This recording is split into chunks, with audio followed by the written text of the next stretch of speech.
I've been going back to this 1%, 1%, 1%, 1%. I'm like, yeah, man, 1%. And for those that have not heard the story about 1%, I'll reiterate it real quick and then I'll run into what we're about to do.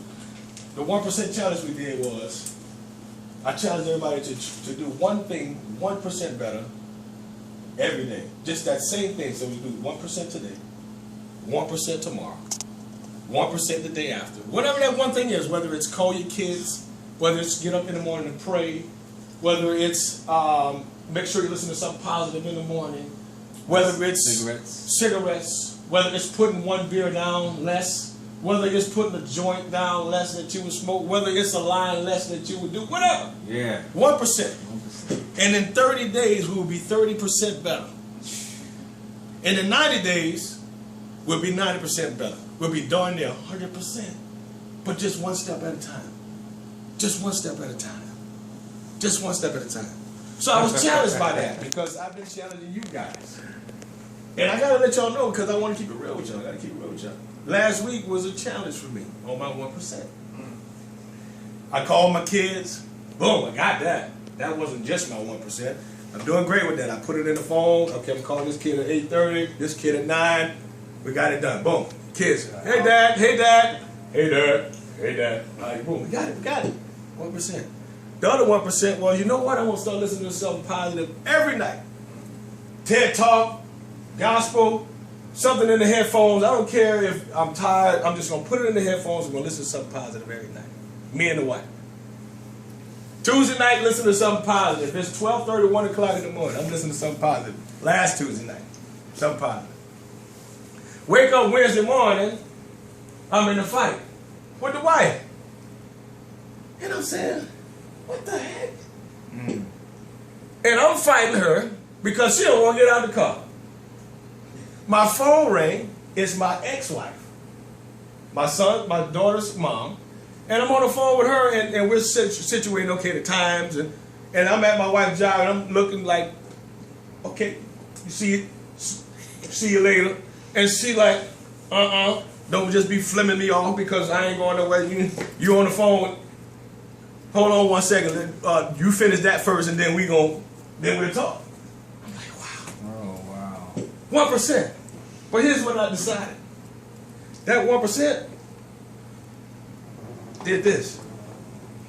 That 1% began to change my day. It began to get saturated in my day. It began to get down a little bit deeper. I felt something. So now I came to work on Wednesday. The first thing I do, and I don't tell G good morning, I tackle him.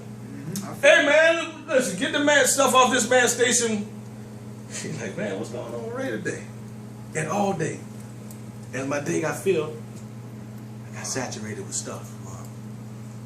Because I allowed a seed, one drop, to saturate my whole doggone day. My whole day. What I realized, man, is that God said in the Bible that I made you. This is Genesis. I made you before the foundation of this world. Listen, I know this thing's supposed to be clear. I know this thing cleared up. I know how I made you. I formed you into this image. But every now and then, you get away from what I'm trying to tell you to do. You did the 1%, but you allowed something on top of your day that you didn't go back to the conformity of who conformed you. I didn't go back to God and say, man, I messed this thing up. I didn't call my wife that day. Didn't want to talk. I don't want to talk. Because I felt like I should have stepped outside of the car now because you still in the car. Why you still in the car? You know, normally you give me the kiss and you go on by your business. Now, why you still sitting there? Because I'm on the phone with her? And that was my conversation. That was my conversation. And I thought, oh, man, this ain't right. Picked her off from work. I still don't want to talk as much. I'm thinking, wow, what about the 1%? Call the kids. Yeah, got that. Went to work today. Got that. That worked out good. That worked out good. But the problem was I still was allowing myself the whole day to get filled up with junk. With junk. And then what happened is it started pouring onto my people. Started pouring on the G. Man, I'm going to leave that man alone, man. That man, he off his rocker today. I sure did. Start pouring on the E. Yeah. I said, man, this is crazy. I mean, why am I like this today? This is not who I am. And then what I realized is, as I got rid of it, and kept pouring, and I kept thinking, God, what's going on? And God, I need you to help me. God, tell me what you need me to do. And it just kept flowing, and I said, okay, God, what? Tell me what to do. How? He said, call and apologize. Well, apologize. Look at it. Apologize. Hold on now, God. All right, God, I'll call and apologize. I apologize. Things started clearing up in my life. Started feeling a little bit better. Peace came. Peace Good came. stuff. I was able to see my brother the next morning, bringing breakfast in the morning with coffee. Until it all began to clear up. Because I put him back in the middle of it. I put him back in the middle of it. Are you periscoping this? Clear it up. Yeah. It all cleared up. So the fact of what I wanted to make mention of tonight was, make sure your glass stay clear. And don't allow it to be tainted by one drop. One drop of insignificance. Really didn't matter if my wife sat in the car with me. It's my wife. It really didn't matter. She could have sat there forever. But I'm watching the time. I'm wondering why. Why am I wondering that? She's my hip. We're joined together. That's my rib. We're together. Why am I concerned about her listening? Wasn't really my concern, but really it was like I wanted the private time to really say or talk or share what I wanted to share without her being there.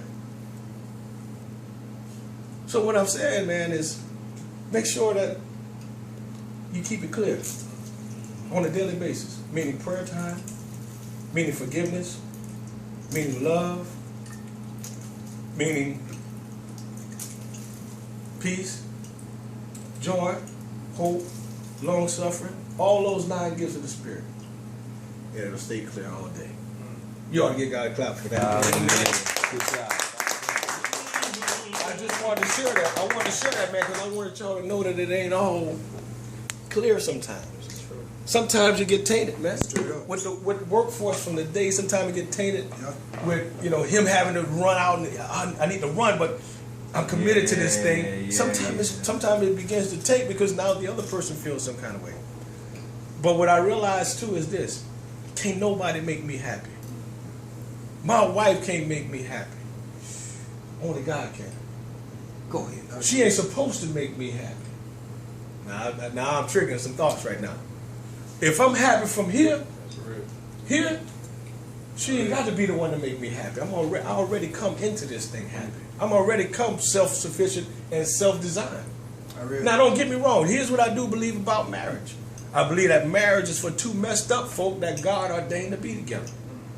Meaning, if you have, or if I have issues with insecurity, or she has issues with insecurity and I have issues with lack, I'm the one to sit there and be a part of her insecurities and build her up to where she becomes secure. Having lack, she's the one who might take over the finances to help me juggle the finances to where we begin to have finances. So now we both are healed on both sides, but both of us is messed up. 2 messed up folk, because you got to be messed up to be married. I'm going to say that again. You got to be messed up to be married. For 2 messed up folk that God ordained to be together. That's all marriage is. And we're going to talk about that. We'll get on topics about that. We'll get on topics about other things. We'll get on topics about, is drinking a sin? I've got calls on that. Is smoking marijuana a sin? I've got calls on that. And we're going to deal with what's the difference between the weight and the sin. The Bible says, lay aside every weight that so easily beset you.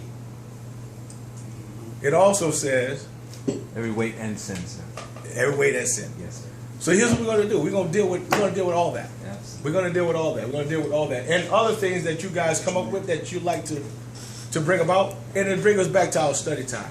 It'll bring us back to our sound doctrine, where we got 2 found scriptures or 2 found doctrines that says, hey, you know what, this This is sound doctrine.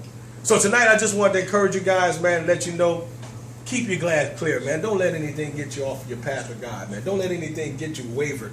Stay on that 1%, because I noticed something. The minute I decided to say, man, I'm gonna jump on this new 1%, was the minute that the devil said, no, you ain't. Not that one. If you get that one and you start getting more information and you start helping other people with information, oh man, hell gonna break loose. I know I can't let him get that one. Oh yeah, I can let him stop smoking. Oh yeah, I can let him slow down on drinking. But he getting this information, he reading that Bible, he looking at that TED Talk, he getting information from some other spiritual aspect or listening to, I can't get him that. That's too much. That right there is too much. So keep your glass clear, man. I just wanted to share that with y'all tonight, man. This is Shop Talk, man. And I just wanted to share that with my guys tonight. Thank you. Good stuff. Yeah. Woo!